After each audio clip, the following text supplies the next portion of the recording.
छोटे से गांव में रामू नाम का एक गरीब किसान रहता था। रामू के पास केवल एक बैल था, जिसकी मदद से वह अपने खेत जोतता था। वह ईमानदार और सच्चा व्यक्ति था, लेकिन गरीबी उसकी सबसे बड़ी परेशानी थी। एक दिन रामू का बैल बीमार पड़ गया।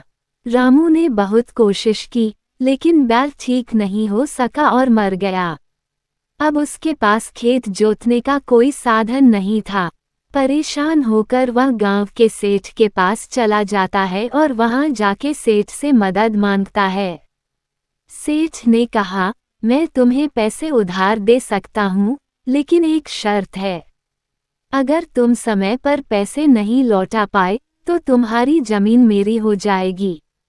रामू के पास कोई और विकल्प नहीं था, इसलिए उसने सेठ की शर्त मान ली। रामू ने पैसे से नया बैल खरीदा और मेहनत से खेत जोतने लगा। उसने अपनी फसल को पहले से ज्यादा मेहनत और देखभाल से उगाया।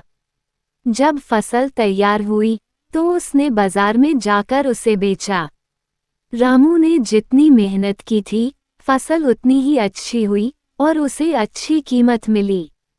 रामू सेठ जी के पास गया और सारा कर्ज समय पर चुका दिया। सेठ ने हैरानी से पूछा, तुमने इतनी जल्दी पैसे कैसे लौटा दिए? रामू ने मुस्कुराते हुए जवाब दिया, मेहनत और ईमानदारी से किया गया काम कभी खाली नहीं जाता। मैंने अपने दिल से मेहनत की और भगवान ने उसका फल दिया। सेठ ने रामू की सच्चाई और मेहनत को सराहा और कहा, तुमने मुझे सिखा दिया कि सच्चाई और मेहनत से हर कठिनाई को पार किया जा सकता है।